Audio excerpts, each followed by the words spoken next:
पाकिस्तान जिंदाबाद, पाक फौज जिंदाबाद, जिंदाबाद, पाक फौज जिंदाबाद, पाकिस्तान जिंदाबाद, पाक फौज जिंदाबाद। ये पाकिस्तान के लिए हम पैगाम ये देते हैं कि हमारे पाक फौज की पाकिस्तान के बनाने में बड़ी कुर्बानियाँ हैं। उस दिन का नाम है 14 अगस्त, जिस पे हमारे बुजुर्गों की शहादत भी है और उनकी शहादत के बाद हमें पाकिस्तान मिला।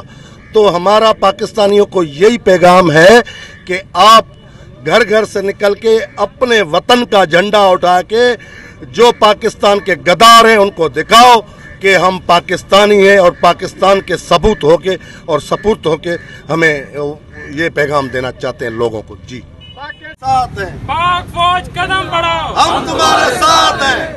पाकिस्तान हमने बड़ी कुर्बानियों के बाद हमने हासिल किया। हमारे आबाओ अजदाद ने बहुत कुर्बानियाँ दी इस मुल्क को हासिल करने के लिए, ताकि हम आज़ादी का सांस ले सके इस मुल्क के अंदर। क्या हमारे आबाओ अजदाद ने, क्या हमारे कायदीन ने ऐसा ही ख्वाब देखा था जैसे पाकिस्तान में हम इस वक्त सांस ले रहे हैं?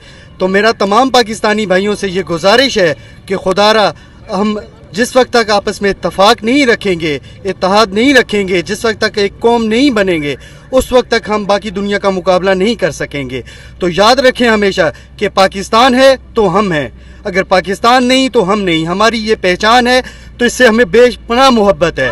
हम इसके लिए कई जाने कुर्बान कर सकते हैं। जिस तरह हमारे आबाओ अजदाद ने किया, हम भी कुर्बान करने के लिए तैयार हैं।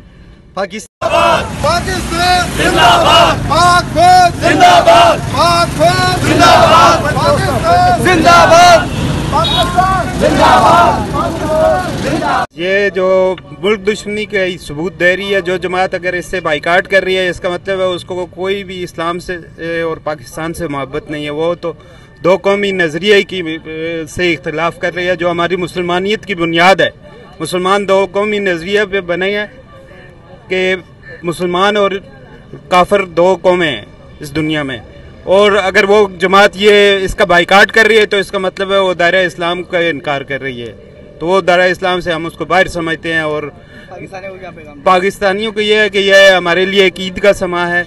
हम मिलजुल कर इस मुल्क को मजबूत बनाएं ताकि हम इतनी बड़ी दुनिया का मुकाबला कर सकें। हम एटमी ताकत होने के बावजूद अभी दुनिया से बहुत पीछे हैं। तो हमें चाहिए कि हम एक कौम बनकर, एक मिलत बनकर और अपने मुल्क की तरक्की में किरदार अदा कर सकें। बहुत शुक्रिया।